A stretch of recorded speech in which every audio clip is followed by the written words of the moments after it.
Introduction से start करता हूँ तो basically my name is Ankit Kumar and I completed my BTech in 2020 from Ambalika. So my branch was computer science and engineering. And after completing my BTech, I worked with Geeks for Geeks for 1 year as an SD1. And this year in October, I switched to Indeed and I'm working there as a full stack engineer. And like there is one of the chatbot teams which I'm working on. And in my free time, you can say I can like I'm a big fan of comics and like anime, so most of the time I watch those in my free time or I'll be somewhere on some competitive programming website doing some like competitive programming. So that's about me. Yes sir. So sir, पहला question तो यही होगा कि sir आपने कब start किया CP, मतलब आप कब स्टार्ट किए, when you have started your CP journey, in which Mhm, semester? mhm. So like college के फर्स्ट सेमेस्टर में ही मतलब मेरा एक फ्रेंड था मतलब क्लासमेट ही तो उसने मुझे इंट्रोड्यूस किया था सीपी से तो for the first semester I focused on only like studies from second semester onwards I started with competitive programming. It's not like starting of second semester. Like I was not very uh, you can say super focused on it. I was just trying it for like fun. And after second semester ended, like I started liking it. So like I had a group. So basically 4 to 5 like my friends were also doing it. So it created a motivation for me also to go ahead with it. So you can say second semester से मैंने start किया था CP. And before starting my BTech, I have never like I have not taken computer as a subject in my 12th or 10th. सो मतलब sir कोई prior experience required नहीं होता है CP start करने के लिए, बेसिकली वी कैन से? नहीं नहीं ऐसा तो कुछ नहीं होता है बेसिकली सीपी करने के लिए तुम्हें एक लैंग्वेज पे कमांड होना चाहिए थोड़ा बहुत मतलब ठीक ठाक यस सर। और मतलब अगर तुम्हें सीपी करनी है तो मेरे हिसाब से 3 लैंग्वेजेस हैं जिसमें तुम कर सकते हो बेसिकली सीपी एक तो C++, जावा एंड पाइथन और अगर इन तीनों में से भी अगर एक कोई पूछोगे तो आई प्रिफर C++ क्योंकि C++ में काफी मतलब STL में काफी सारे advance data structure already implemented है जो मतलब तुम्हारी स्पीड थोड़ी सी फास्ट कर देंगे मतलब जो तुम प्रॉब्लम सॉल्व करोगे with in a time duration और अगर किसी को सी प्लस प्लस नहीं करना है then I will prefer Java but Java से भी हो सकता है but it will be a little more tougher than C plus plus and for your knowledge I was doing that in java like I was doing cp in java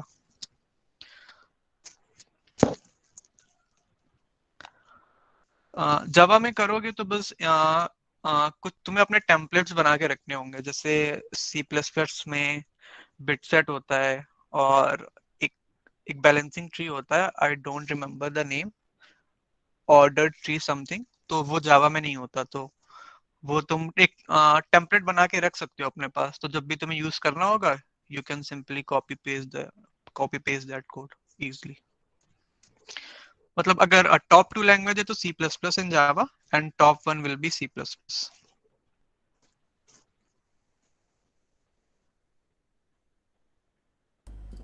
sir जैसे sir CP करने से शुरू करना चाहते हैं लेकिन sir उससे पहले सर कुछ रिक्वायरमेंट्स होती हैं जैसे कुछ जानना हो सर डीएसए या सर कोई लैंग्वेज पे सर कितना सर कमांड चाहिए सीपी में जाने के लिए? हाँ देखो सीपी स्टार्ट करने से पहले तुम्हें बेसिक्स तो आने चाहिए किसी भी मतलब जो भी लैंग्वेज तुम सिलेक्ट करोगे बेसिकली बेसिक से मेरा मतलब है जैसे एरेज हो गए ये तुम बहुत यूज करोगे सीपी में फॉर लूप हो गए वाइल लूप हो गए मतलब इटरेशन वाले जितना भी है वाइल डू वाइल और इफ एल्स वगैरह एल्स इफ लैडर मतलब ये सब जो नॉर्मल स्टफ है मतलब जो कोई भी प्रोग्रामिंग लैंग्वेज स्टार्ट करते हो ना इन्हीं सब बेसिक चीजों से इफ एल्स हो गया फॉर लूप हो गया वाइल लूप हो गए और डेटा स्ट्रक्चर वगैरह रहते हैं जैसे किसी भी लैंग्वेज के जैसे जावा में लिस्ट होती है है ना, सेट होते हैं, इसी तरह C++ में भी सेट मैप वगैरह होते हैं। तो इन सब मतलब तुम्हें ये नहीं कह रहा हूँ कि तुम्हें 100% वो पता ही होना चाहिए, बेसिकली तुम्हें नॉलेज में होना चाहिए कि हाँ ये ऐसे भी डेटा स्ट्रक्चर है।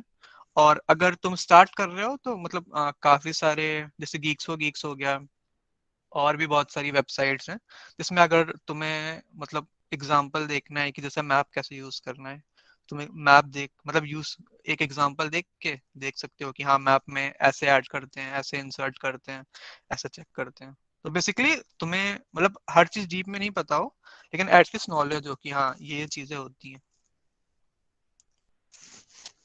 So, sir, how much time or dedication is required to excel in CC? Means how much one should practice? और कितना टाइम लग जाता है एक सीपी में एक्सेल करने के लिए? मीन्स 5-6 स्टार्स कह सकते हैं, 5 स्टार तो बेसिक होना ही चाहिए। सो ऐसे में हम्म। अपने कॉलेज में था, मतलब मेरे ग्रुप में एक लड़का है, वो 6 स्टार था, 6 स्टार है अभी भी। आई थिंक उसने अपना कॉलेज नेम चेंज कर दिया है, that's why you will not be able to see his rating on कोडशिफ।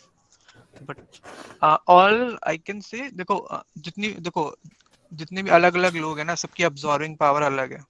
जैसे अगर हर्षित ले लो, पवन को ले लो, तो हो सकता है हर्षित थोड़ा ज्यादा फास्ट किसी चीज को ग्रैप्स कर ले, पवन थोड़ा सा कम ग्रैप्स करे। तो या फिर मतलब अब्जॉर्बिंग पावर पे भी डिपेंड होता है कि किसको जितना टाइम लगेगा। लेकिन ये है कि चीजें डुएबल हैं। हो सकता है कि तुम्हें कुछ टॉपिक जल्दी समझ में आ रहे हो, कुछ टॉपिक थोड़े लेट में समझ में आ रहे हो, तो ऐसे तो कोई टाइम फ्रेम है नहीं। किसी कोई कोई तुम किसी कोडर को देखोगे तो वो तो विद इन 6 मंथ ही मतलब रेटिंग उसकी काफी अच्छी बढ़ने लग जाएगी, 4-5 स्टार हो जाएगा। किसी किसी को थोड़ा सा टाइम लग जाता है। तो ऐसा तो मतलब तुम टाइम का कोई बाउंडेशन तो लगा नहीं सकते इसमें। It depends yes based sir. On like how much you can absorb. So sir, आपने कॉलेज के साथ कैसे मेंटेन कर रखा था अपना ये कोडिंग जर्नी को कि आप आईसीपीसी रीजनल तक गए? मीन्स देखो मेरा तो फंडा ये था कि जैसे छुट्टी मतलब होती थी तो मैं तो डे स्कॉलर ही था। तो मतलब मैंने अपना एक टाइम डिसाइड कर रखा था कि 7 to 10, मतलब इस बीच में मैं तो सीपी करता ही था, और पढ़ाई भी साथ में मैनेज करनी पड़ती थी। तो देखो बीटेक का तो ये है कि अगर तुम क्लासेस में ध्यान दे रहे हो तो मतलब एग्जाम से 2 या 3 हफ्ते पहले अगर तुम्हें क्लासेस में ध्यान दिया है, तो भी पढ़ाया जा रहा है, तो तुम 2-3 हफ्ते पहले भी अगर एग्जाम के लिए पढ़ना स्टार्ट करोगे तो you will be able to score good marks. So एक तो तुम ये कर सकते हो कि जितना भी क्लास में पढ़ाया जा रहा है वो थोड़ा ध्यान दो, तो जब लास्ट में तुम एग्जाम्स के लिए प्रिपरेशन करोगे तो तुम्हें उतना एफर्ट नहीं मारना पड़ेगा। और मीन वाइल अगर तुम मतलब जितना टाइम हो सके, मतलब अगर तुम्हारे पास 100% टाइम है तो उसमें से मैं कहूंगा 70-80% तुम ट्राई करो सीपी में देने का, और 20% अपनी स्टडीज में। अब 70-80% मैं इसलिए कह रहा हूँ क्योंकि हो सकता है कुछ लोग हों जिनके पास सिर्फ 4 घंटे की विंडो फ्री, कुछ होंगे जिनके पास 6 आवर की विंडो है। तो that's why I am explaining in terms of percentage. Yes sir. So जैसे अभी हो सकता है कि थर्ड वेव जैसे आ जाए, तो मीन्स लोगों के पास काफ़ी टाइम होगा घर पे करने के लिए। सो ऐसे में वो काफ़ी टाइम दे सकते हैं, 4 to 5 आवर्स, 6 आवर्स दे सकते हैं दिन में। देखो सो देखो यस सर। आवर्स मतलब डिसाइड करना 4 आवर्स 6 आवर्स, ये मतलब डिपेंड ये भी नहीं करना है कि तुम्हें मतलब अगर तुम्हें 2 या 3 आवर के बाद तुम्हें कंसंट्रेशन पावर नहीं है, मतलब तो मान लो 2-3 आवर के बाद तुम्हें लगता है कि मतलब मुझसे अभी मतलब अब मन नहीं कर रहा सॉल्व करने का, तो don't push yourself, try to solve the problem only when you feel like you can like concentrate.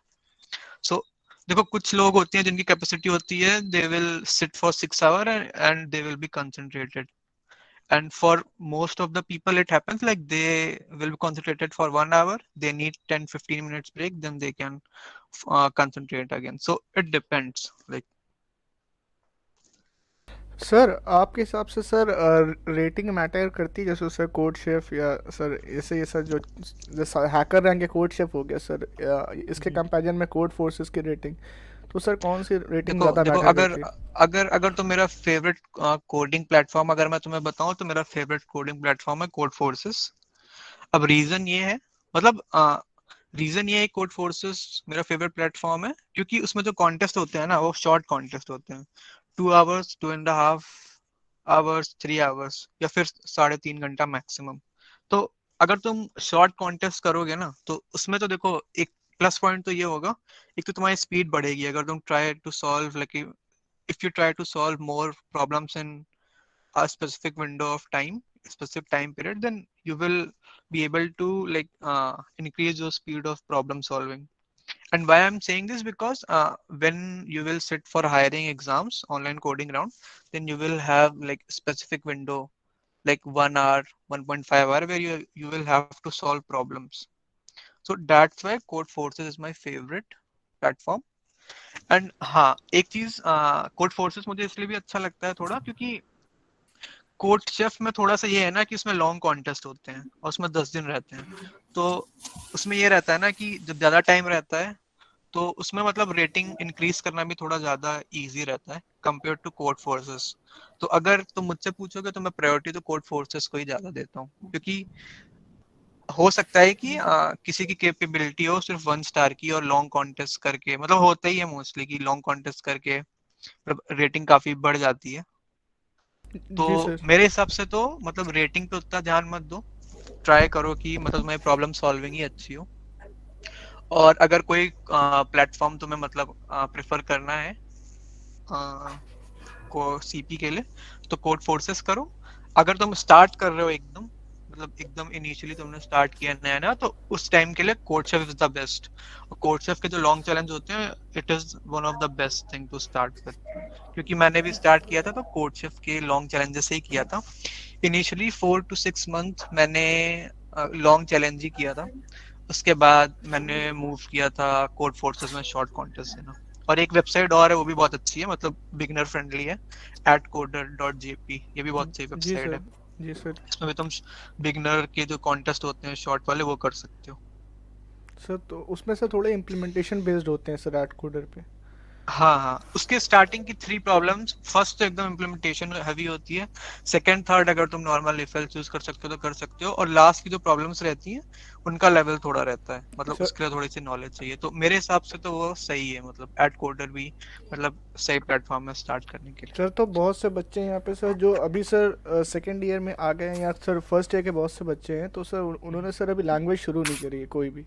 तो सर वो हम्म लैंग्वेज अभी कर रहे हैं, तो सर कितना ड्यूरेशन होना चाहिए एक लैंग्वेज को करने के लिए? जैसे C++ और जावा में से कोई भी एक को हम लेते हैं, तो हम्म। कितना ड्यूरेशन होना चाहिए? और दूसरी सर चीज़ ये थी कि सर वो जो आपको सर जानते होंगे नहीं सर, जो GFG का CIP कोर्स आप जानते हैं सर?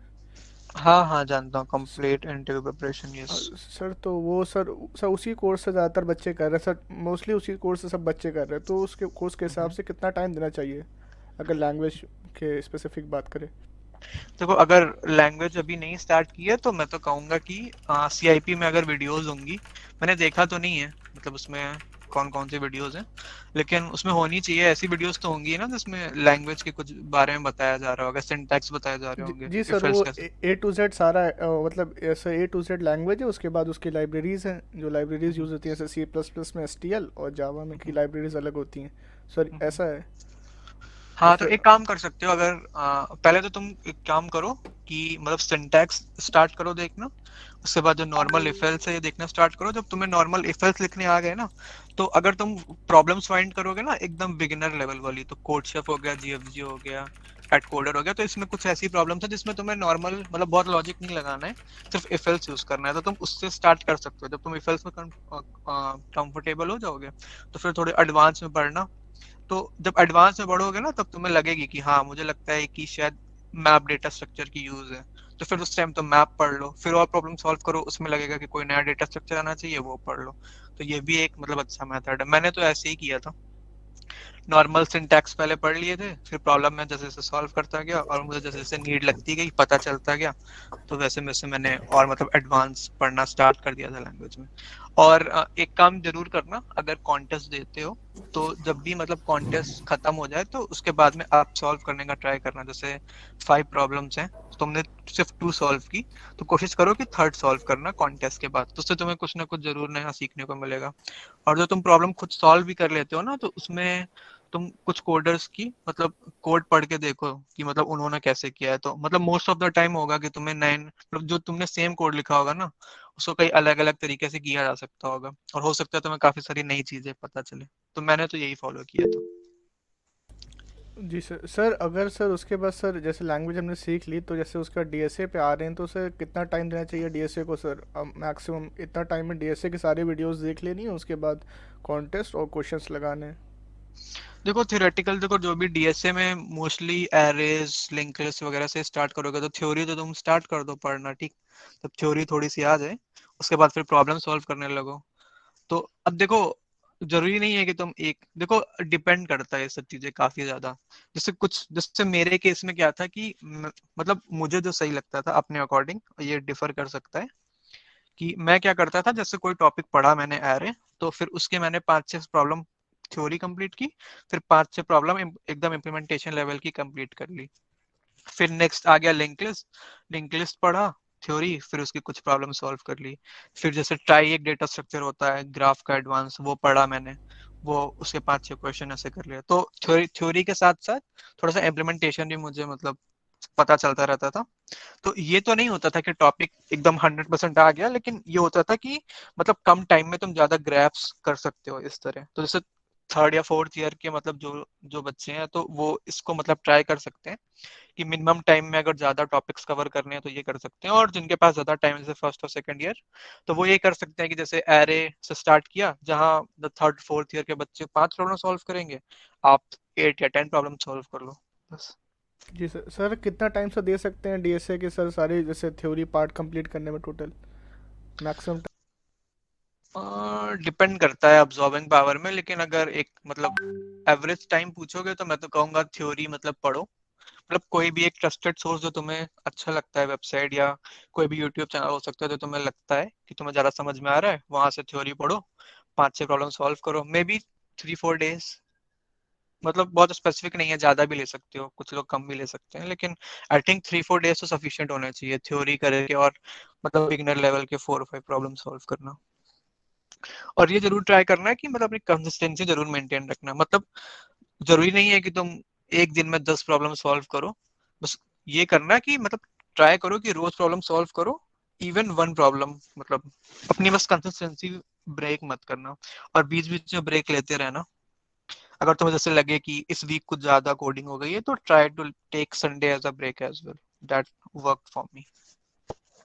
सर तो जैसे अगर सर कुछ लोग हैं सर जो सर आईसीपीसी के लिए सर प्रिपरेशन करना चाहते हैं, या सर कोड जैम हो गया, किक स्टार्ट हो गया, तो सर वो कैसे कर सकते हैं? देखो मानस ने पूछा है, please tell about your ICPC journey, how can you prepare, ठीक है, तो सेम ही क्वेश्चन है इसका भी। तो देखो आईसीपीसी के लिए क्या होता है कि तुम्हें 3 चांसेस मिलेंगे अपने कॉलेज टाइम में, तुम 3 टाइम्स पार्टिसिपेट कर सकते हो आईसीपीसी में, ठीक। तो अब उसकी प्रिपेयर करने के लिए देखो सबसे अच्छा तरीका यही है कि तुम पहले तो एक लैंग्वेज अपनी स्ट्रॉन्ग करो, ठीक है। अब लैंग्वेज स्ट्रॉन्ग कैसे होगी? थ्योरी पढ़ के थोड़ा बहुत, और इम्प्लीमेंटेशन प्रॉब्लम सॉल्व करके, ठीक। तो इससे तुम्हारा लैंग्वेज स्ट्रॉन्ग होगी, और तुम जैसे जैसे प्रॉब्लम सॉल्व करते जाओगे तो तुम्हारा लॉजिक स्ट्रॉन्ग होता जाएगा, ठीक। तो जब तुम्हें, तो अगर तुम 5-6 मंथ कर लोगे, तो थोड़ा बहुत कॉन्फिडेंस तुम्हें आ जाएगा कि हाँ प्रॉब्लम सॉल्व होने लग रही है, ठीक है। और आई थिंक नवंबर के time he I think form निकलते हैं आईसीपीसी के ऑनलाइन, icpc.com करके है, मैं वेबसाइट भूल गया। कोडशेफ पे तो हमेशा नोटिफिकेशन आएगा ही, अगर कोडशेफ पे एक्टिव हो तो पता चल जाएगा, तो उसमें तुम मतलब पार्टिसिपेट कर लो, अपने आप को रजिस्टर कर लो। 4 लोग की टीम बनती है, जिसमें से 3 मेन रहते हैं और एक सब्सटीट्यूट होता है। तो सब्सटीट्यूट इसलिए रखते हैं, मे भी हो सकता है कि मतलब लास्ट मोमेंट में कोई एक टीममेट बीमार पड़ गया, या फिर वो नहीं जा पाया मतलब ऑन साइट के लिए, तो सब्सटीट्यूट से रिप्लेस हो जाता है। वैसे मैंने अपने केस में तो सिर्फ 3 ही लिए थे, क्योंकि ऐसे कोई नीड पड़ी नहीं थी। और अगर प्रिपेयर करना है तो मैंने बता ही दिया, मतलब लैंग्वेज स्ट्रॉन्ग करो, और problem try to solve as more problem as you can. और हमेशा ट्राई करो कि मतलब ऐसे जोन में रहो जिसमें तुम हमेशा अनकंफर्टेबल रहो, मतलब क्योंकि एक पॉइंट के बाद होगा ना, तुमसे इजी प्रॉब्लम सारी होने लग जाएंगी, मीडियम नहीं होंगी, तो तुम पुश करो मीडियम के लिए। फिर एक पॉइंट ऐसा आएगा जब तुम्हारी मीडियम प्रॉब्लम्स होने लगेंगी, हार्ड नहीं होंगी, तो फिर तुम हार्ड के लिए पुश करो। मतलब ऐसा करते रहो कि तुम्हें लगे कि हाँ कुछ नया नया सीख रहे हो। सर अभी बेसिकली जैसे हमें पता चल गया, आपने कहाँ तक जाना है, मतलब अपने हमेशा एक अपने आप को पुश करना है एक हार्डर जोन की तरफ, ऐसी चीजें करनी है जो मतलब अपने लेवल से बढ़ करके हैं। बट हाँ सर हमेशा। क्या सीपी करने के एडवांटेजेस क्या होते हैं? जैसे हमारे कॉलेज में है तो मैक्सिमम लोगों को पता भी नहीं, और जिन लोगों को हमने बताया हमने क्या बनाया हम्म, उसमें लोगों को ऐड किया, बट वो लोग कर नहीं पाते, वो लोग ध्यान ही नहीं देते, वो लोग उसमें जिसका क्या फायदा होगा, तो सर उसके एडवांटेजेस क्या होते हैं सीपी करने के? ठीक है। एक आकांक्षा का क्वेश्चन है, ये पहले पिक कर लेते हैं। If we have started our college in the end of started our language in the end of third semester, are we too? No, even if you start your uh, start your language at like seventh semester, you are not too late. So मतलब seventh semester तक भी मतलब अगर तुम start कर रहे हो तो बहुत लेट नहीं हुआ है। मतलब अगर तुम देखो, अगर तुम सिर्फ 5 to 6 months अगर तुम एकदम डेडिकेटेड लगा दोगे ना सीपी में या डीएसए करने में, तो you will be like more than good enough, like you will B above more than 50% of the college students, not only like Ambalika but all the colleges, so it is not too late. हर्षित एक बार अपना question repeat करोगे क्या? Yes sir, so basically advantages क्या होते हैं CP करने में? हाँ हमारे हाँ ज्यादातर लोगों को पता नहीं होता, तो बताते हाँ हैं हाँ, तो वो बिल्कुल नहीं बिल्कुल। कर पाते, उनको पता नहीं होता। देखो देखो, सीपी ऐसी चीज है ना जिसमें तुम सबको फोर्स नहीं कर सकते, किसी का इंटरेस्ट होता है किसी का नहीं होता है। और मोस्टली काफी लोग का गोल ये भी नहीं होता है कि उन्हें मतलब सॉफ्टवेयर इंजीनियर ही बनना है। तो और सीपी देखो सिर्फ वही लोग कर पाएंगे या फिर करें भी जिनको मतलब मतलब जिनको इंटरेस्ट है। जरूरी नहीं है कि तुम सीपी करो ही। अगर किसी को सीपी नहीं अच्छी लगती तो अगर वो डीएसए भी ठीक से कर लेगा तो he will be good enough. लेकिन जैसे अभी मैंने स्विच ही किया है रिसेंटली, 3 मंथ्स ही हुए मुझे, तो even now I can see मतलब जब मेरा टाइम था स्टार्टिंग में सेकेंड सेमेस्टर इन 2016, उस टाइम और 2020-22 स्टार्ट हो गया, तो अभी में काफी चीजें चेंज हो गई हैं। क्योंकि जिस टाइम मैंने बीटेक स्टार्ट किया था तो उस टाइम सीपी कम्युनिटी उतनी बड़ी थी नहीं इंडिया में, तो उतना ज्यादा कंपटीशन था भी नहीं, मतलब कोडर्स थे, अच्छा खासा कंपटीशन था। लेकिन अभी क्या है ना कि कॉन्टेस्ट कंपटीशन कुछ ज्यादा ही बढ़ गया है। अब देखो तुम अगर कभी भी इंटरव्यू के लिए प्रिपेयर करोगे या हायरिंग के लिए अपने आप को मतलब कहीं भी एनरोल करोगे तो फर्स्ट देखो फर्स्ट जो मतलब फिल्टरिंग क्राइटेरिया होता है वो ऑनलाइन कोडिंग राउंड ही होता है, ठीक।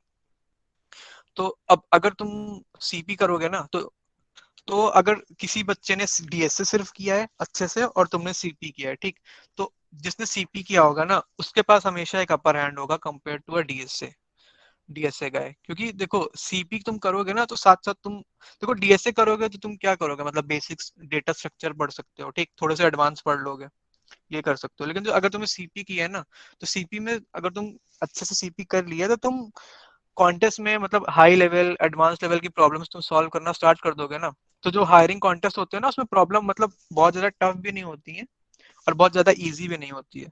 तो अगर तुमने कॉन्टेस्ट कर रखे हैं सीपी में अच्छे से ध्यान दिया है ना तो you will be able to finish that contest और hiring challenge much much faster than a CP guy. और सीपी मैंडेटरी नहीं है किसी भी मतलब कोडिंग राउंड को। ओके टीसीएस, ओके, इस पे भी आते हैं। देखो सीपी मैंडेटरी तो नहीं है, क्योंकि मैं काफी लोगों को जानता हूँ अपने ऑफिस में भी और मेरे मतलब सराउंडिंग में भी जिन्होंने सीपी नहीं की थी but they are in good place. बस उन्होंने क्या किया था, अपना डीएसए अच्छे से प्रिपेयर किया था। लेकिन ये है कि अगर तुमने सीपी की है तो यू विल बी दो जो कंटेंट एक डीएसए गाय को मतलब डीएसए वाले बंदे को करने में 6 मंथ लगेंगे मान लो प्रिपेयर करने में, वही एक सीपी वाला उसको 3 या 4 मंथ्स में ही कर लेगा। बस एक ये अपर हैंड हमेशा रहेगा सीपी वाले का, ये तो है। और एक अंकुश का क्वेश्चन है कि is CP mandatory to crack the coding rounds of TCS digital NQT ninja and infinity? हाँ ठीक है, nice, it is a very good question. So देखो जब मैंने टीसीएस का डिजिटल वगैरह दिया था तो उस टाइम प्रॉब्लम वो लोग मतलब बहुत टफ नहीं पूछते थे, मतलब प्रॉब्लम अच्छे लेवल की रहती थी लेकिन बहुत टफ नहीं रहती थी। तो उस टाइम तक तो मैं कह सकता था, अगर कोई उस टाइम मुझसे पूछता कि सीपी मैंडेटरी है कि नहीं इसको क्रैक करने के लिए, तो मैं उस टाइम कह सकता था कि हाँ नहीं है। लेकिन अभी मैंने शायद लास्ट ईयर में ही मैंने देखा था कि टीसीएस डिजिटल की प्रॉब्लम या टीसीएस का जो होता है ना कोड बीटा उसकी प्रॉब्लम काफी ज्यादा टफ हो गई है। Even to solve the first question you should have a good like experience in solving competitive level problems, because उन लोग ने भी जो अपना लेवल कर दिया है ना, वो competitive level की problems पूछ रहे हैं उसमें।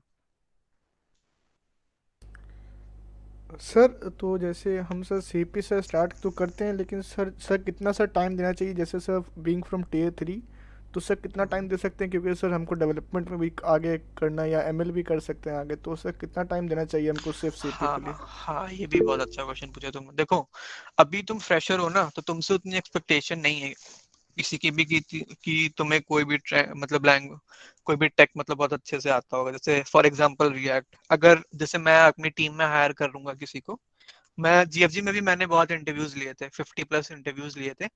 तो उस टाइम ही मतलब जो हम लोग को बताया गया था कि हम लोग बहुत ज्यादा एक्सपेक्ट नहीं करते थे किसी से कि उसको कोई भी मतलब डेवलपमेंट बहुत अच्छा ही होगा। बस हम लोग ये एक्सपेक्ट करते थे कि उसको बेसिक चीजें आनी चाहिए, ठीक। जैसे HTML CSS हो गई, ये बहुत बेसिक चीज है, ठीक।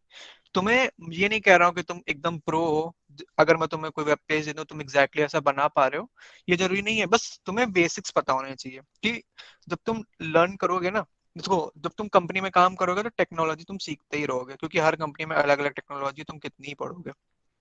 अगर तुम्हारे बेसिक्स क्लियर है ना, जैसे HTML CSS, तो मतलब तुम्हें चीजें एब्जॉर्व करने में इजी होगा। बस ये है। डेवलपमेंट में भी अगर मैं तुमसे कहूँ कि तुम पूछ रहे हो कि डीएसए में ज्यादा ध्यान दे या फिर डेवलपमेंट में, तो इसका भी एक रेशियो, तुम 80% ध्यान दो अपने डीएसए में और 20% डेवलपमेंट में। क्योंकि तुम्हारे रेज्यूमे में अगर 1 महीना 2 महीना देके अगर 3 प्रोजेक्ट अच्छे से बना लिए, उनको होस्ट कर दिया गिटहब पे, तो it will be good enough.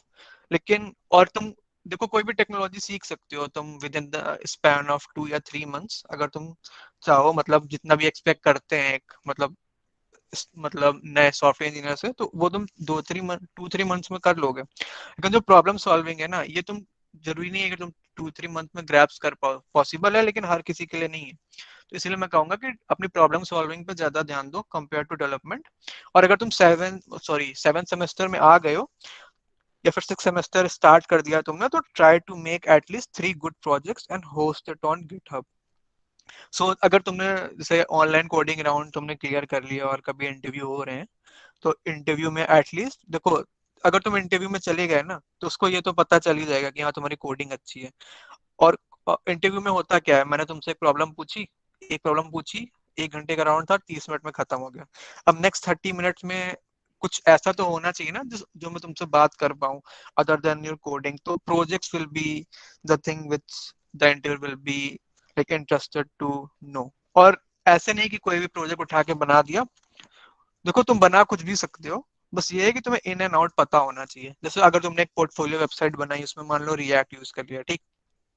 तो इंटरव्यू ये जरूर पूछ लेगा कि तुमने रिएक्ट क्यों यूज किया, नॉर्मल HTML CSS क्यों नहीं यूज किया। तो ये सब जो बेसिक क्वेश्चन होते हैं ना, ये सब तुम प्रिपेयर कर लो बस।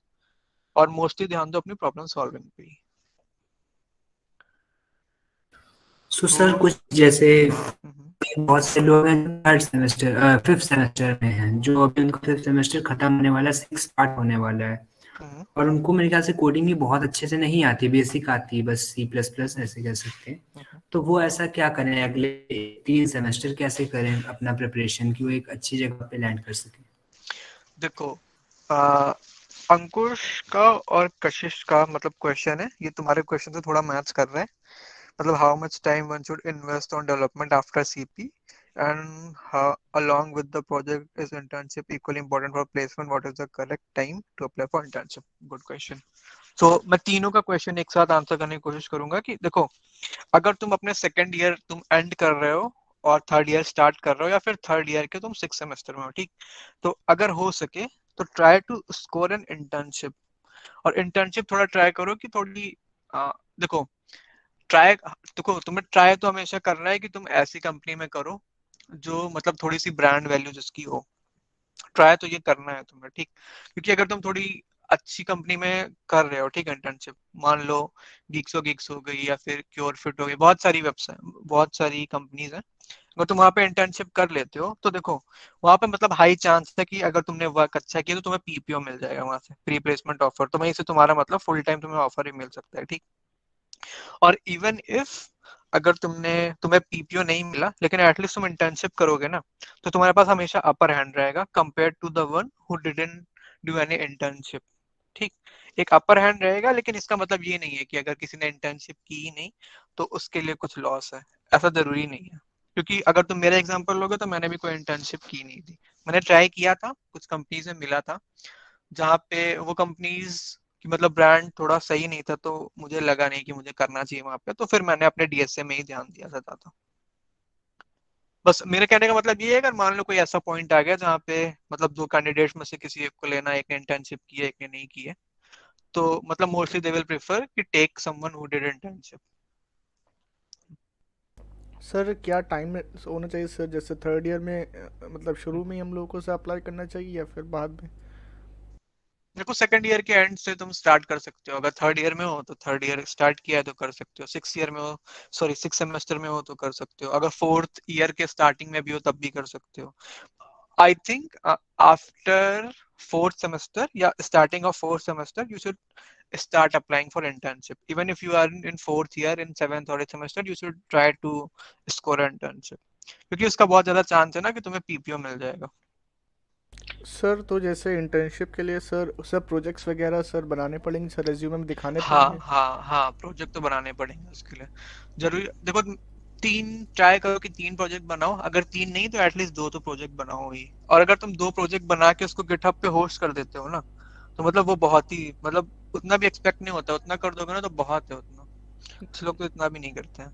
और सर अगर सर जैसे सर सीपी को लेके चले तो सर कितनी सीपी सर मैंडेट सर, इतना सर मिनिमम बेयर मिनिमम होना चाहिए कि इतनी सीपी तो बंदे ने की हो इंटर्नशिप क्रैक करने के लिए? देखो इंटर्नशिप क्रैक करना या पीपीओ लेना या फिर किसी कंपनी में मतलब जॉब्स सिक्योर करना, बस देखो वो कभी ये तो देखते नहीं है कि तुम्हारी सीपी कितनी तुमने किया या कितने रेटेड हो, कितना मतलब तुम्हारी कितनी रेटिंग है। देखो वो सिर्फ देखते हैं कि तुम्हारी प्रॉब्लम सॉल्विंग अच्छी होनी चाहिए बस। तो बस तुम्हें अपनी प्रॉब्लम सॉल्विंग पे ध्यान देना है, और प्रॉब्लम सॉल्विंग तुम अचीव कैसे करोगे, या तो तुम डीएसए पे पूरा फोकस करो और प्रॉब्लम सॉल्व करो, या फिर सीपी करो बस। बेसिकली तुम्हें अपनी प्रॉब्लम सॉल्विंग इम्प्रूव करनी है बस। सर जैसे हम लोगों को ज़्यादा टाइम नहीं मिल पाता फर्स्ट ईयर में कि हम रोज़-रोज़ लैंग्वेजेस पढ़ पाएँ। हम्म। अगर अल्टरनेट डेज़ में हम पढ़ते हैं और कभी-कभी पढ़ते हैं, तो कोई हम्म। हम लोगों को कोई दिक्कत हो सकती है क्या? मतलब नहीं नहीं, ऐसा कुछ नहीं है। अगर फर्स्ट ईयर कर रहे हो तो मतलब काफी टाइम है तुम्हारे पास, अल्टरनेट डे पे भी करोगे तो सही है। देखो फर्स्ट ईयर में मैं समझ सकता हूँ, क्योंकि फर्स्ट ईयर में मतलब तुमने बीटेक नया नया फर्स्ट ईयर स्टार्ट में किया है बहुत ज़्यादा तो ही आ जाता है, हाँ हाँ, तो प्रेशर्स। स्टार्टिंग का फर्स्ट ईयर में भी समझ सकता हूँ कि थोड़ा सा वो रहता है कि मतलब सब्जेक्ट्स थोड़े नए नए रहते हैं इंजीनियरिंग लेवल के, और फर्स्ट टाइम तुम एग्जाम्स राइट करोगे बीटेक के, तो थोड़ा प्रेशर हो सकता है तुम्हें फील हो। तो देखो अगर तुम्हें ऐसा लग रहा है कि you will be not be able to do both thing in first year, तो एक काम कर सकते हो कि तुम फर्स्ट ईयर में अपने सिर्फ स्टडी पे ही ध्यान दे दो, कोई दिक्कत नहीं है। सेकंड ईयर से ट्राई कि तुम एटलीस्ट मतलब कोई लैंग्वेज स्टार्ट कर दो, लेकिन मैं ये नहीं कह रहा हूँ कि तुम करो ही मत। Try to manage your time, मतलब फर्स्ट ईयर में अगर तुम रोज नहीं कर पा रहे हो तो अल्टरनेट डे पे करो, अल्टरनेट डे पे भी नहीं कर पा रहे हो तो एक काम कर सकते हो, जैसे संडे को टाइम मिलता है तो कर लो, वीक में 2 या 3 दिन कर लो, एक एक यस घंटा सर। बहुत है। Okay, thank you sir. Welcome. कि सर उसके अलावा इंटर्नशिप डू और एनी भी सर कोई एक्स्ट्रा। चीज़ देखी जाती है सर सर इंटर्नशिप के लिए, जैसे सर वॉलंटियरिंग वगैरह या कुछ और भी? नहीं नहीं, ऐसा कुछ नहीं। देखो कशिश का भी यही क्वेश्चन है, do we need to do any industrial training ना, कोई जरूरी नहीं है इंडस्ट्रियल ट्रेनिंग की। इंडस्ट्रियल ट्रेनिंग में करते ही क्या है, आई थिंक कंपनीज के पास तुम जाते हो, कुछ पैसे लेते हैं आई थिंक, और they train you on some like technology और एक सर्टिफिकेट दे देते हैं, तो वो मुझे तो मतलब वो बहुत बेकार लगता है अकॉर्डिंग टू मी। देखो अभी का टाइम ऐसा है ना कि अगर तुम्हें कुछ भी सीखना है ना तो that will be available free on internet, बस तुम्हें थोड़ा सा सर्च करना पड़ेगा बस। ठीक है, तो देखो तुम जितना हो सके try to absorb things for free, और अगर जैसे तुम्हें कुछ भी नहीं समझ में आ रहा है तो तुम पेड कोर्सेज में भी जा सकते हो। मतलब इंडस्ट्रियल ट्रेनिंग तो मैं तो कभी नहीं कहूंगा कि तुम करो, क्योंकि industrial training I don't think so they will teach you things good enough for industry. इससे अच्छा तो तुम खुद से ही कर लो तो ज्यादा सही है। तो सर मेन हम्म। सर अगर हमने जैसे अभी हम लोगों को कुछ नहीं आता एज अ कंप्यूटर लैंग्वेजेस में कुछ भी नहीं आता, तो अगर हम स्टार्ट कर रहे हैं कोई लैंग्वेज तो हम्म। हमको बहुत ज़्यादा प्रॉब्लम फेस करनी पड़ेगी क्या? मतलब देखो हमें अगर देखो अगर लैंग्वेजेस तुम्हें में के अभी बारे में अगर मालूम भी नहीं है। हाँ, अगर तुम्हें कोई भी प्रोग्रामिंग लैंग्वेज नहीं आती और फर्स्ट टाइम स्टार्ट कर रहे हो तो स्टार्ट विद सी। सी पढ़ो, मतलब सी से स्टार्ट करो, सी के थ्योरी से। और उसके भी मतलब बहुत सारे बेसिक प्रोग्राम्स हैं, जैसे एरे एरे के हो गए, नंबर रिवर्स करने का हो गया, मतलब पैलिंड्रोम है हम्म। कि नहीं नंबर, ये सब। तो इन सब से स्टार्ट करो जब सी में थोड़ा कंफर्टेबल। देखो तुम अगर किसी भी कोई भी एक लैंग्वेज तुम्हें आ जाएगी ना, तो दूसरी स्विच करने में बहुत इजी होता है। तो अगर कुछ भी नहीं आता है या फिर लैंग्वेज स्टार्ट ही नहीं किया आज तक, कभी प्रोग्रामिंग करी ही नहीं है, लाइक इन माय केस, तो तुम सी से स्टार्ट कर सकते हो। सी से स्टार्ट करो। सी का मतलब बेसिक वाला जितना भी मतलब अपने कोर्स में ना, बीटेक के कोर्स में, वो तुम कर यस सकते हो, सर। तो it will be good enough. और गीक्स पे कोर्स है, मैंने भी उसी से स्टार्ट किया था, सी। हाँ, फोक फोक सी ऐसे ही नाम है, हाँ सही बोला। यस फोक सर, सी, सीपीपी फोक सी फोक। पी और फोक जावा, यही है। अगर तुम्हें यस कुछ सर। भी नहीं आता ना, तो फोर्क वाले कोर्स है, फोक सी पी पी और फोक जावा। इनको ही तुम अगर तुम फॉलो कर लोगे तो मतलब तुम्हें अच्छा खासा मतलब पता चल जाएगा लैंग्वेज के बारे में। और एक लैंग्वेज में कंफर्टेबल हो गए तो फिर दूसरे में स्विच करना इजी है। सर जैसे सर हमने सर डीएसए सर कंप्लीट कर लिया है सर, जैसे सर वीडियो लेक्चर्स पूरे कर लिए हैं, तो सर उसके बाद सर प्रॉब्लम सॉल्विंग कहाँ पे करें सर, लीड कोड या सर या कोड फोर्सेस पे अगर सीपी कर रहे हैं तो उसके लिए सर क्या सर आइडियल प्लेटफॉर्म रहेगा? देखो लीड कोड तो तुम तब स्टार्ट करो जब तुम इंटरव्यूज देना मतलब स्टार्ट कर रहे हो। लीड कोड तब सही रहेगा। ऐसे भी करना चाहो तो कर सकते हो, कोई प्रॉब्लम नहीं है।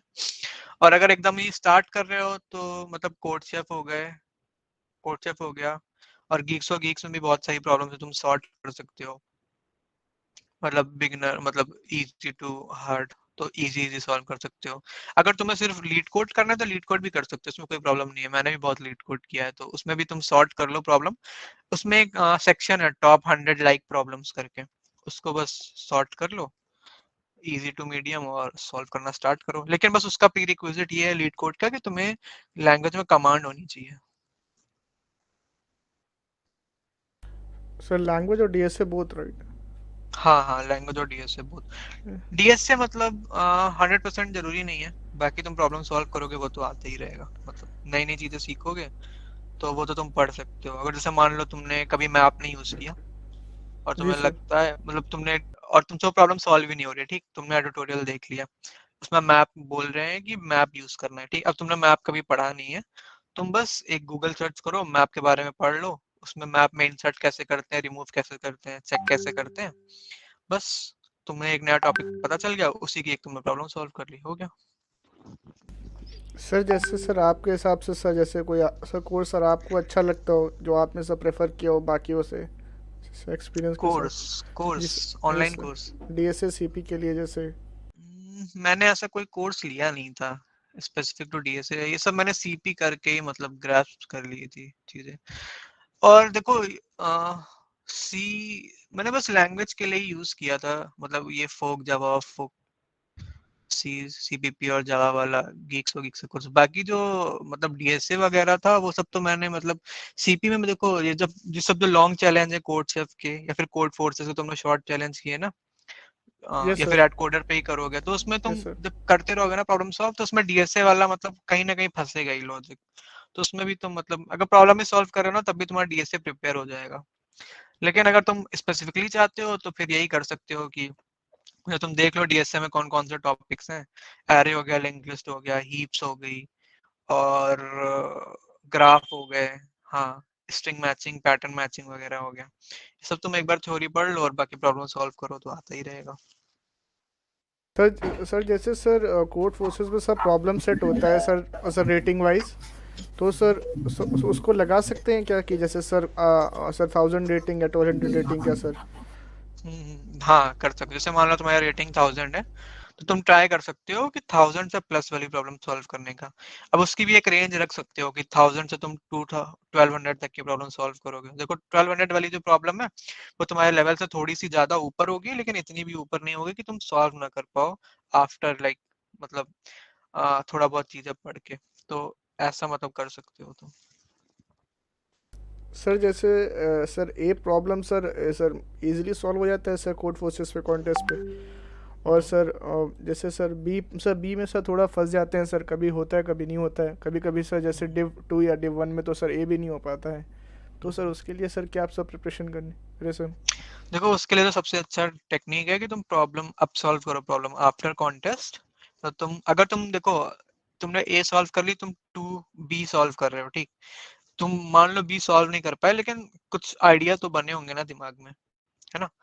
तो अगर तुम एडिटोरियल पढ़ोगे ना बी का, ट्राई टू अब सॉल्व, मतलब जैसे तुम्हें हो सकता है कि तुम बी सॉल्व नहीं कर पाए लेकिन बहुत क्लोज से सॉल्व करने का, तो तुम एडिटोरियल पढ़ो उसके, मतलब उस सॉल्यूशन के बी के। तो मतलब तुम अब सॉल्व करो बेसिकली, तो मतलब इसी तरह तुम बढ़ा सकते हो अपना मतलब सर प्रॉब्लम थोड़े सर सॉल्विंग स्किल्स। मैथमेटिक्स के टॉपिक्स भी सर पढ़ने पड़ेंगे जैसे सर सीपी हाँ के देखो लिए। हाँ सीपी में मैथमेटिक्स है, प्रोबेबिलिटी वगैरह तुम्हें पढ़नी पड़ेगी। देखो मैथमेटिक्स की एक प्रॉब्लम जो आएगी उसमें बस वही प्रोबेबिलिटी वाली रहेगी, परम्यूटेशन कॉम्बिनेशन और प्रोबेबिलिटी, यही तीन प्रॉब्लम्स रहती हैं बस। जरूरी नहीं है पढ़ना, मैंने भी स्टार्टिंग में नहीं पढ़ा था, एट द एंड पढ़ा था, आई थिंक 6 सेमेस्टर के बाद मैंने स्टार्ट किया था, क्योंकि उस टाइम के बाद ना मुझसे नॉर्मल प्रॉब्लम होने लग गई थी और मैथ्स की प्रॉब्लम थी वही फंसती थी, तो फिर मुझे लगा कि हाँ चलो मैथ्स में फोकस कर लेते हैं। देखो अगर एकदम स्टार्ट कर रहे हो और डीएसए में जैसे एरे वैरे पे अभी इतना कमांड नहीं है, तो अभी एरे वगैरह इन सब पे ही ध्यान दो, और जब उसमें थोड़ा कंफर्टेबल हो जाओगे तो थोड़ा मैथ्स में आगे बढ़ लेना, मतलब मैथ्स पढ़ लेना। जी सर। सर जैसे सर बहुत सारी सर लैडर्स हैं जैसे सी एस की शीट है या सर हाँ code C S C forces की एस की, लैडर है, हाँ। तो सर वो सब कब लगानी चाहिए डीएसए पहले एक बार पूरा कंप्लीट कर लिया सर जैसे वीडियो या थ्योरी पूरी पढ़ ली उसके बाद शुरू करना चाहिए, या बीच बीच में जैसे एक टॉपिक पढ़ा एरेज तो एरेज के क्वेश्चन लगा दीजिए सारे, या देखो सर। ये डिपेंड करता है कि तुम्हें मतलब कैसा ज्यादा सही लग रहा है या तुम्हें कैसा समझ में आ रहा है। देखो कुछ लोग को होता है कि थ्योरी वाइज उनको ज्यादा सही लगता है, कुछ लोग को होता है कि मतलब अगर प्रॉब्लम सेट कोई सॉल्व कर रहे हैं, सी ओ कोड फोर्सेस का लैडर सॉल्व कर रहे हैं, तो उससे ज्यादा हेल्प मिलती है, तो वो तुम ट्राई कर सकते हो एक बार। मतलब तुम 2 दिन दो दिन तो बहुत कम हो जाएगा, एक वीक ट्राई करो सिर्फ डीएसए के हिसाब से प्रॉब्लम सॉल्व करना, और एक एक हफ्ता ट्राई करो कि तुम लैडर से कर रहे हो, देखो तुम्हें कौन ज्यादा सही लगता है, ये डिपेंड करता है बहुत ज्यादा। मैंने तो दोनों ही किया था, मिक्स एंड मैच। सर। कुछ क्वेश्चंस ले लेते हैं चैट में। जी sir. So along with projects, what is the correct time for applying? ये तो हो गया। Before internship, do we need an industrial training? ये भी हो गया। A phase come when we can't build a logic of a main problem or the function, how to tackle the situation? हाँ, good. ये भी अच्छा क्वेश्चन है तरुष का। तो देखो एक पॉइंट ऐसा आएगा जहाँ पे तुम प्रॉब्लम नहीं सॉल्व कर पाओगे, तो देखो सबका एक टाइम विंडो मतलब एक रख सकते हो। देखो ये डिपेंड करता है हर बंदे पे कि उसको कितना रखना है। जैसे मेरा होता था कि मैं 1 या 1.5 घंटा मैक्सिमम देता था किसी भी प्रॉब्लम पे, अगर वो नहीं होती थी तो मैं उसका एडिटोरियल पढ़ लेता था। लेकिन ये नहीं कि एडिटोरियल मैंने पूरा एक बार में पढ़ लिया, स्टार्टिंग की जैसे एडिटोरियल समझ लो कि 10 लाइन का है, ठीक। स्टार्टिंग की 5 लाइन मैंने एडिटोरियल की पढ़ ली, बस उससे मुझे कुछ हिंट मिला और फिर मैंने सॉल्व करना, फिर मैंने ट्राई किया कि जितना मुझे हिंट मिला फर्स्ट 5 लाइन से उससे सॉल्व करूं। अगर फिर भी नहीं हुआ है, तुमने 20-25 मिनट और दिए नहीं हो रहा है, फिर तुम पूरा एडिटोरियल पढ़ के फिर प्रॉब्लम सॉल्व करना स्टार्ट कर दो। अगर तुम एडिटोरियल पढ़ने के बाद भी नहीं कर पा रहे हो तो फिर मतलब किसी का कोड देख लो, किसी और मतलब कोडर का, कि उसने कैसे सॉल्व किया है। और तुम्हें अगर लगता है कि कोई नया टॉपिक यूज हो रहा है उसमें, तो वो टॉपिक पढ़ लो। और बेस्ट रिसोर्स तो इंटरनेट है ही, यूट्यूब वीडियोस हो गई या फिर तुम ऑनलाइन। एक बहुत अच्छी वेबसाइट है, मैं बताता हूँ, मतलब मैं इस पे हमेशा मतलब जाता हूँ। जैसे अगर कोई भी प्रॉब्लम मैं सॉल्व करता था और मुझे कोई आइडिया नहीं होता था कि इसको सॉल्व कैसे करनी है, एक ये वेबसाइट है सीपी एल्गोरिथम्स करके, I don't know if you know और नॉट, तो इसमें जाके यस मैं सर, पढ़ यस सर। पढ़ लेता हूँ। यस सर, वो सर हम ये जानते बहुत हैं अच्छा सोर्स है। सर, लेकिन वहाँ ठीक पे है। सर सिर्फ थ्योरी है सर, सर जैसे बहुत कहीं कोई दिक्कत होती है सर कोई चीज़ समझने में। हम्म, हम्म। देखो हाँ देखो देखो उसमें कंटेंट तो बहुत अच्छा है, ये तो मैं तुम्हें मतलब गारंटी दे सकता हूँ, उसमें कंटेंट बहुत सही है।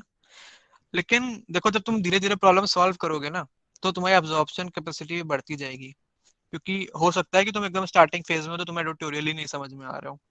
तुम धीरे धीरे टाइम के साथ साथ ना कंफर्टेबल होते जाओगे चीजों के साथ। तो तुम्हें मतलब ये नहीं करना है कि तुम प्रॉब्लम सॉल्व कर रहे हो, 1 महीना हो गया, 2 महीना हो गया और तुम प्रॉब्लम नहीं सॉल्व कर पा रहे हो तो फ्रस्ट्रेट हो गए। कुछ टाइम बाद मतलब थोड़ा टाइम दोगे ना, तो मतलब चीजें होने लगेंगी। और कुछ क्वेश्चंस ले लेते हैं। ठीक है, ये कर दिया। How should one structure its resume in second year? I mean, is it good to have a visually appealing resume and CV? हाँ, गुड क्वेश्चन। देखो रेज्यूमे तुम्हें ऐसा बनाना चाहिए ना, मतलब वो बहुत कलर वलर वाला ना हो, ब्लैक एंड व्हाइट हो। एक वेबसाइट है, वेबसाइट का नाम क्या है, एक लेटेक्स फॉर्मेट होता है रेज्यूमे का, ब्लैक एंड व्हाइट होता है, एकदम सिंपल, उसमें तुम रेज्यूमे बनाओ और सर एक उसमें ट्राई करो कि अपने अचीवमेंट्स लिखो, अपने प्रोजेक्ट लिखो, प्रोजेक्ट जो भी तुमने बनाया उसके लिंक को, और वो लिंक मतलब वहां पे लेके जाए जहाँ पे होस्टेड हो प्रोजेक्ट, तुम गिटहब पे भी होस्ट कर सकते हो, और अपना एजुकेशन के बारे में बता दो, स्किल्स बता दो।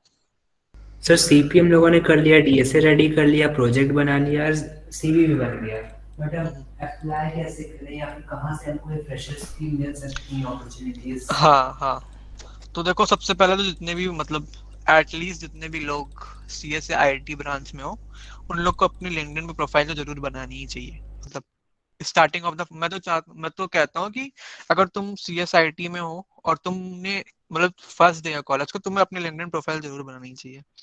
और तुम कुछ कंपनीज को टारगेट कर सकते हो जहाँ पे तुम वर्क करना चाहते हो, ठीक, तो वैसे लोगों को तुम फॉलो करना स्टार्ट करो, ठीक।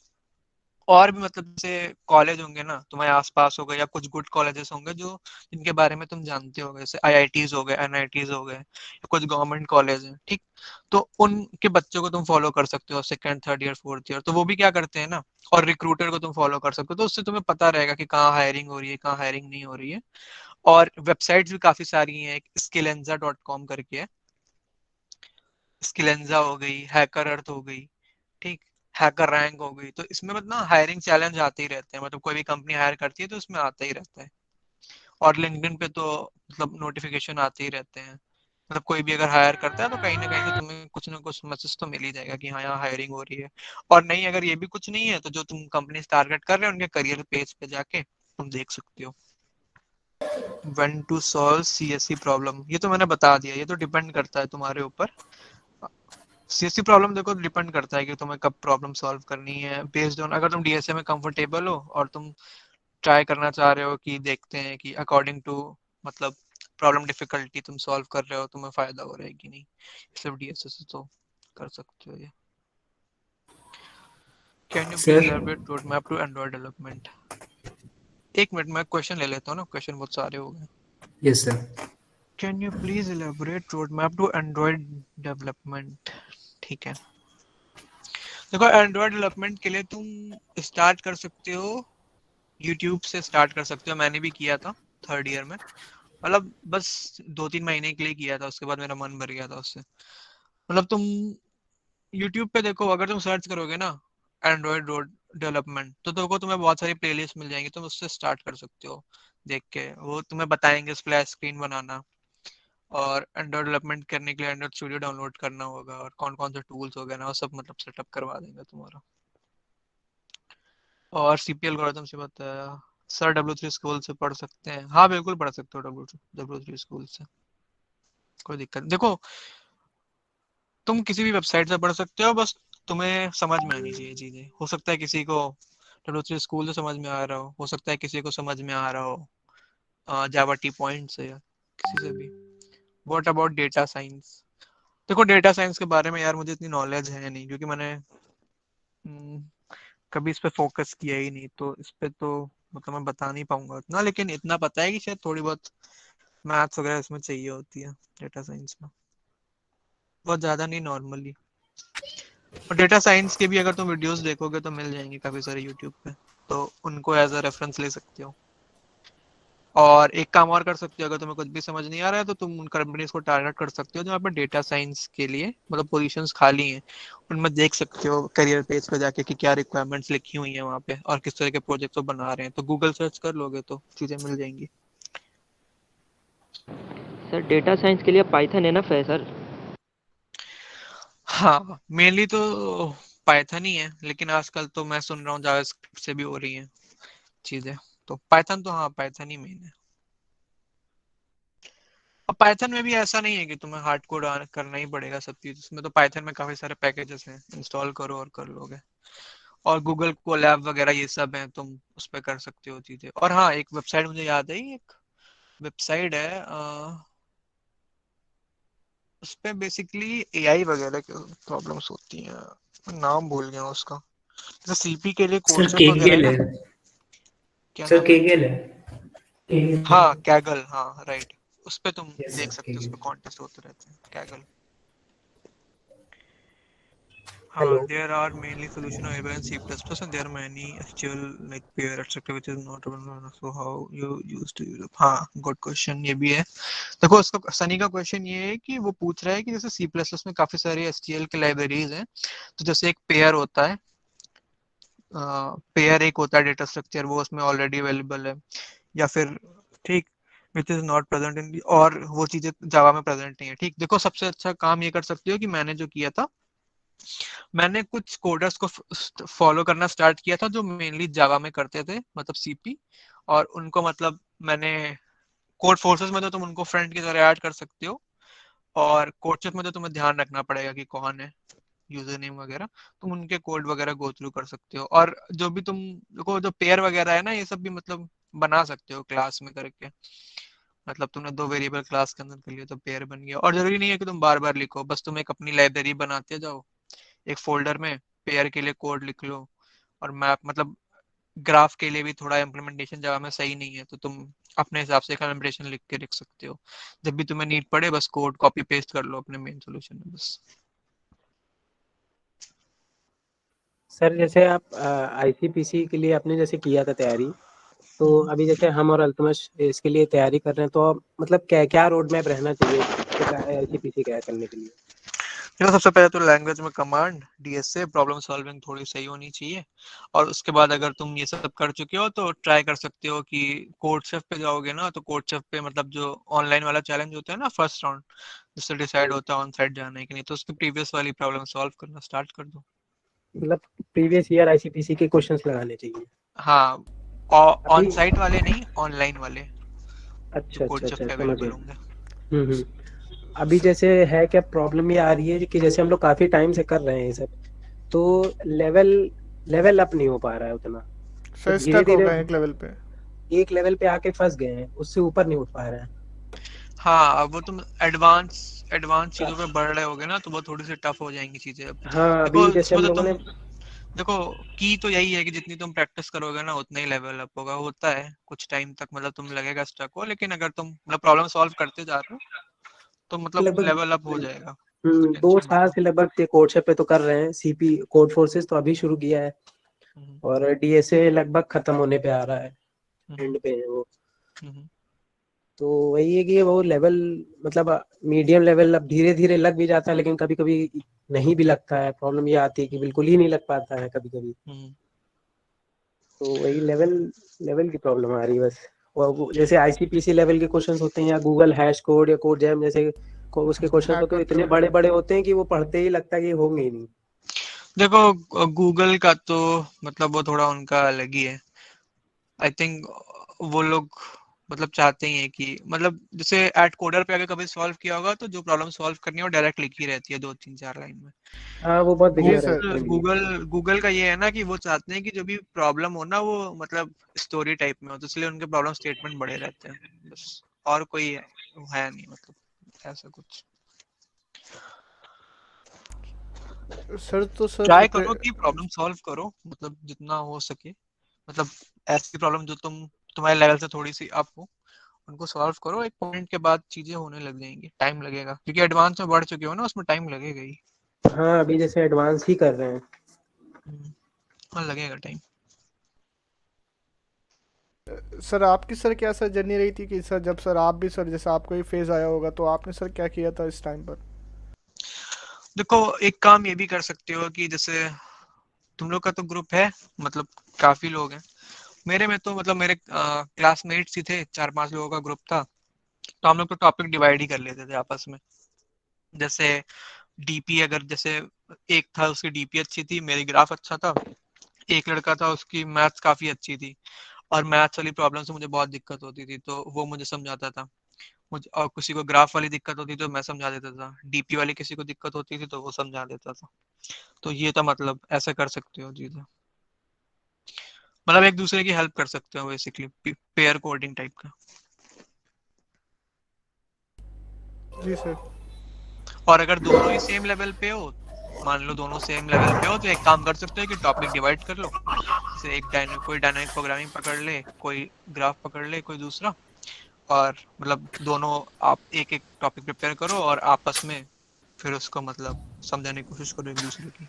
और अगर तुम जैसे ग्राफ कर रहे हो, ठीक, तो अगर तुमने ग्राफ के लिए स्टार्ट किया तो तुमने कहीं से थ्योरी पढ़ी होगी, कुछ प्रॉब्लम सॉल्व की होगी, ठीक, तो जो दूसरा बंदा डीपी के लिए पढ़ रहा है ना, तो तुम उसको बता सकते हो कि हाँ मैंने ग्राफ के लिए यहाँ से पढ़ा था और ये प्रॉब्लम, तुमने हो सकता है 10 प्रॉब्लम सॉल्व की हो, जिसमें तुम्हें पता चल गया हो कि जो तुमने प्रॉब्लम लास्ट में सॉल्व की थी उनको पहले सॉल्व करनी चाहिए, तो तुम बता सकते हो कि ये प्रॉब्लम तुम पहले सॉल्व कर लेना तो थोड़ा समझ में आएगा। और वाइस वर्सा कर सकते हो डीपी वाले के साथ या किसी और टॉपिक के साथ।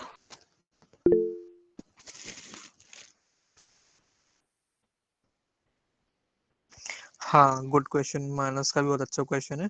Owais oops and core subjects के लिए नॉलेज का लेवल क्या होना चाहिए? देखो, गीक्स व गीक्स मैंने प्रेफर किया था।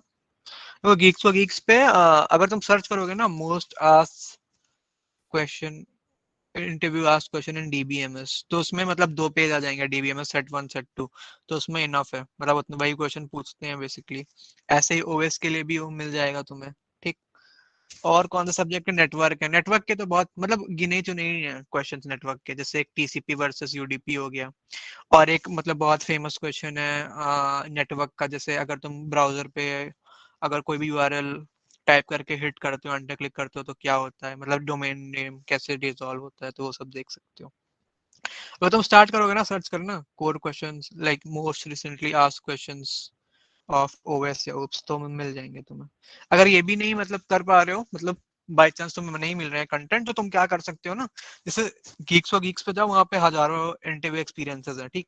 तो अगर जैसे तुम इंटर्नशिप की तैयारी कर रहे हो तो इंटर्नशिप के लिए तुम वहाँ पे सर्च कर सकते हो कि इंटर्नशिप, या फिर जिस कंपनी के लिए टारगेट कर रहे हो कि इस इंटर्न के लिए इस कंपनी में क्या पूछा था, वो तुम 5-6 प्रॉब्लम पढ़ोगे ना, तो 5-6 एक्सपीरियंसेस पढ़ोगे ना, तो उसमें तुम्हें पता चल जाएगा कि हाँ ये प्रॉब्लम्स पूछी जा रही हैं, ये क्वेश्चंस पूछे जा रहे हैं कोर सब्जेक्ट के, ऐसे कुछ। जैसे मैंने तुम्हें एक बता दिया, नेटवर्क का तो बहुत फेमस है, टीसीपी वर्सेस यूडीपी हो गया, और एक हो गया डीएनएस रिजॉल्व वाला, ये कैसे होता है, ब्राउजर हिट करते हैं वगैरह वगैरह। ओएस के भी बहुत मतलब नॉर्मली क्वेश्चंस होंगे। ओएस के अभी ऐसे मेरे माइंड में आ नहीं रहे, ऐसे कुछ गिने चुने ही है क्वेश्चंस जो मतलब पूछते हैं, और ऐसे डीबीएमएस के हो गए। देखो, कोर सब्जेक्ट्स है ना, अगर तुम्हारा इंटरव्यू मान लो 4 दिन बाद है, तो अगर तुम 4 दिन पहले भी प्रिपेयर करने लगोगे ना, मतलब मैं अपने अकॉर्डिंग टू मी बता रहा हूँ, अगर तुम 4 दिन पहले भी प्रिपेयर करोगे ना कोर सब्जेक्ट के लिए, तो हो जाएंगी चीजें, बस कुछ गिने चुने टॉपिक ही तुम्हें पढ़ने होंगे बस। बेसिकली डीएसए ही है जो है। किसी कंपनी के इंटरव्यू से पहले इंटरव्यू एक्सपीरियंसेस पढ़ने से कोई बेनिफिट होता है, मतलब वो जरूरी है करना? हाँ, बहुत ही जरूरी है। देखो, अगर तुम कोई एग्जाम देने जा रहे हो और तुम्हें सिलेबस ही नहीं पता है कि वहां पे पूछा क्या जाएगा या किस तरह के क्वेश्चन तुम एक्सपेक्ट कर सकते हो, तो अगर तुम्हें नहीं पता है, तो अगर तुम प्रिपरेशन कर लोगे तो हो सकता है कि तुम उतना अच्छा परफॉर्म नहीं कर पाओ। अगर तुम्हें एक्सपीरियंस पता होगा ना, देखो सेम ही चीज है यार।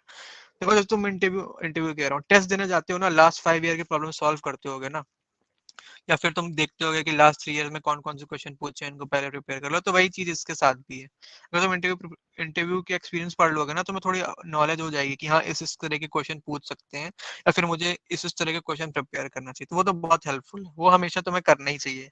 इवन मैं भी अगर कभी प्रिपेयर करता हूँ इंटरव्यू के लिए, तो मैं स्टार्ट करता हूँ इंटरव्यू एक्सपीरियंसेस से ही।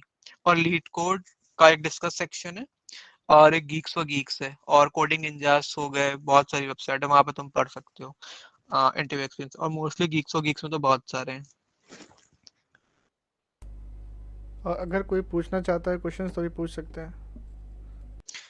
हमारा सा क्वेश्चन है, इंटरव्यू का फियर कैसे हटा है? हाँ, देखो, एक pramp.com करके एक वेबसाइट है जहाँ पे तुम मॉक इंटरव्यूज दे सकते हो, तो कोशिश करो कि मॉक इंटरव्यू दो। जरूरी नहीं, देखो प्रैम्प एक वेबसाइट मैंने तुम्हें बता दी, वहां पे तो तुम स्ट्रेंजर्स के साथ इंटरव्यू दे पाओगे। और अगर तुम ऐसा नहीं करना चाहते हो, तो आपस में इंटरव्यूज दे दो एक दूसरे के। जैसे मान लो मानस को मानस को इंटरव्यू देना है, तो उसने अर्चित के साथ पेयर अप कर दिया, एक बार अर्चित ने इंटरव्यू ले लिया मानस का, और एक बाद में स्विच कर लिया अपनी पोजीशंस, मतलब फिर अर्चित इंटरव्यू हो जाएगा, मानस इंटरव्यूअर हो जाएगा, बस। और एक चीज जो मैंने की थी, वो ये भी कर सकते हो, मैंने यूट्यूब पे एक मतलब अगर तुम मॉक इंटरव्यूज देखोगे ना, तो यूट्यूब पे सर्च करोगे तो काफी सारे मॉक इंटरव्यूज होते हैं, तुम उसको देख के भी मतलब आइडिया ले सकते हो कि जैसे किसी ने बोल दिया प्रॉब्लम सॉल्व करो, तो सॉल्व कर रहे हैं, उसने प्रॉब्लम सॉल्व की, तुम देख सकते हो उसने कैसे मतलब ट्राई किया प्रॉब्लम सॉल्व करने का, फिर बाद में उसे फीडबैक भी देते हैं, तो तुम देख सकते हो कि हाँ ये चीजें करनी चाहिए थी। फिर जब तुम इंटरव्यू लो किसी का, तो ऐसे ऐसे ट्राई कर सकते हो कि हाँ ये चीजें मुझे देखनी है, ये चीजें मतलब ट्राई करनी है। देखो सबसे अच्छी चीज है ना, अगर तुम्हें कोई भी चीज में इंटरेस्ट है किसी भी फील्ड में, तो ट्राई करो कि ऐसे लोगों को फॉलो करो लिंक्डइन पे। ठीक, लिंक्डइन पे फॉलो करो, तो वो लोग ट्वीट या तो ट्विटर पे फॉलो कर सकते हो, या फिर जैसे गेम डेवलपमेंट की कंपनी है तो देखो वो लोग क्या कर रहे हैं, उनकी वेबसाइट पे जाके देखो कि अगर वो लोग हायर कर रहे हैं तो क्या क्या क्वालिटी देख रहे हैं। ठीक, अगर तुम्हें कुछ भी नहीं पता है ना, सबसे अच्छी चीज तो यही है, कुछ भी नहीं पता तुम्हें और कोई तुम्हें मतलब गाइड करने वाला नहीं है, सबसे अच्छा तुम जो कंपनी वो काम करती है उससे करियर पेज पे जाओ, वहां पे देखो रिक्वायरमेंट में क्या क्या मांग रहे हैं, उनकी वेबसाइट पे जाके देखो कि कैसे प्रोडक्ट्स बना रहे हैं, और लोगों को फॉलो करना स्टार्ट करो सेम सिमिलर इंटरेस्ट वाले, तो तुम्हें थोड़ा बहुत आइडिया मिल जाएगा। और यूट्यूब वगैरह पे तो मतलब मैं गारंटी दे रहा हूँ कि तुम्हें चीजें मिल ही जाएंगी। रेफरल कैसे मांगे, कोई सीन नहीं करता है मैसेज लिंक्डइन में? हाँ ये होता है। देखो लिंक्डइन पे मोस्टली लोग बिजी रहते हैं और रेफरल मिलना थोड़ा सा टफ तो है, लेकिन अगर तुम 10 लोग को पिंग कर रहे हो या 12 लोग को पिंग कर रहे हो तो एटलीस्ट कोई ना कोई एक तो रिप्लाई करेगा ही तुम्हें। और देखो रेफरल भी तुम्हें कोई ऐसे नहीं दे देगा, तुम्हें प्रोफाइल भी थोड़ी सही होनी चाहिए। प्रोफाइल का मतलब देखो, अगर मैं मुझसे कोई रेफरल मांग रहा है ना, तो मैं ये देखूंगा कि अगर मैं रेफरल दे रहा हूँ ना, तो मतलब वो क्रैक कर पाएगा कि नहीं इंटरव्यू। ठीक, अब देखो मैं कोई गॉड तो हूँ नहीं जो पता कर पाएगा कि है कि नहीं, तो अब ये पता चलती कैसे हैं चीजें, देखो अगर तुमने उसके साथ रेज्यूमे शेयर किया है ना, तो रेज्यूमे वो चीजें दिखनी चाहिए। अगर तुमने इंटर्न के लिए हायर मतलब इंटर्न के लिए रेफरल मांग रहे हो, देखो इंटर्न के लिए क्या देखते हैं, प्रॉब्लम सॉल्विंग देखते हैं और थोड़ा बहुत देखते हैं प्रोजेक्ट बने हैं कि नहीं। तुम बस तो अपने रेज्यूमे में ऐसी चीजें लिखो कि तुमने प्रोजेक्ट्स बनाए हैं, तुम्हारी प्रॉब्लम सॉल्विंग ऐसी है, अच्छी है। प्रॉब्लम सॉल्विंग अच्छी है कैसे शो करोगे, तुम अपने प्रोफाइल का लिंक दे सकते हो, कोड जब कोड फोर्स या कहीं पे भी करते हो, हैकर है लीड कोड या हैकर रैंक, कहीं पे भी दे सकते हो कि हाँ मैंने इतनी प्रॉब्लम सॉल्व की है। और हमेशा ट्राई करो कि जिस जब भी रेफरल मांग रहे हो तो मतलब ऐसे मत भेजो कि हाय, फिर तुम रिप्लाई उसका मैसेज 10 दिन बाद आ रहा है हाय, फिर तुम लिख रहे हो हाउ आर यू वगैरह, तो मतलब always try to be to on the point, मतलब तुमने हाई किया और उसमें लिख दिया कि मतलब ये मतलब लिंक है जॉब का, मतलब इंटर्नशिप का, मतलब जो करियर पेज पे ये लिंक है और मेरी ये अचीवमेंट्स है और I will be grateful if you could refer me for this. तो always try to be on the point. देखो जिस जो अभी मैंने स्विच किया इंडीड में, तो इंडीड में भी देखो मैंने रेफरल नहीं मांगा था, मैंने डायरेक्ट रिक्रूटर को ही कांटेक्ट किया था और मैंने हाय हेलो ऐसा कुछ नहीं खास, मतलब ऐसा नहीं किया था कि हाय लिख रहा हूँ फिर वहां से रिप्लाई आने का वेट कर रहा हूँ, मैंने बस सिंपली ग्रीट किया, अपने बारे में बताया, मेरा इतना एक्सपीरियंस है, I am looking for a switch and this is my like experience, this is the job ID या फिर job link which I want to apply, could you please like consider me for interview अगर वो recruiter है, और could you refer me अगर तुम किसी से रेफरल मांग रहे हो। बस always try to be on the point, क्योंकि हो सकता है ना कोई लिंक्डइन रोज ना चलाता हो, हफ्ते में एक बार खोले, अब तुम उसको हाय लिख रहे हो, फिर हफ्ते में एक बार वो खोलता है, फिर वो हाय लिखेगा, फिर एक हफ्ते बाद तुम फिर उसको बताओगे, तो मतलब टाइम वेस्ट ही होगा। और ट्राई करो कि मल्टीपल लोगों से ट्राई करो रेफरल लेने का। I am only serious about placement. Sometime I'm used to be frustrated while solving problems. देखो अगर सिर्फ प्लेसमेंट पे फोकस कर रहे हो तो डीएसए कर लो, और डीएसए कर लो, डीएसए इनफ रहेगा। और जो हायरिंग चैलेंज होते रहते हैं ना हैकर अर्थ पे, देखो अगर तुम 3rd या 4th ईयर में हो ना, तो हो सकता है अभी वहां पे जो हायरिंग चैलेंज हो रहे हो वो एक्सपीरियंस के लिए हो, तो try to solve them also.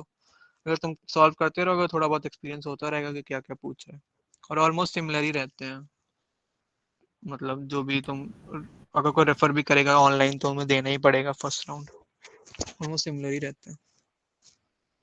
Okay, sir. Thank Okay, you so so much. that Thank you so much, Sanket sir, for joining thank you us so much. and helping us. Thank you so much sir. Thank you so हाँ much. और हाँ और देखो nice, very nice talking to you. जी sir, thank you so much sir. तो अभी के session and करते हैं सर, अभी तो मुझे लगता है कुछ नहीं। हाँ हाँ ठीक है guys, all the best then. Thank you sir. Thank you sir, thank you so I am much there sir. For you, Thank you you, can sir. Ask any question. Thank you. Thank you sir. Okay, Thank you sir. Bye. Bye sir. Bye, Thank you, sir. sir. Thank you.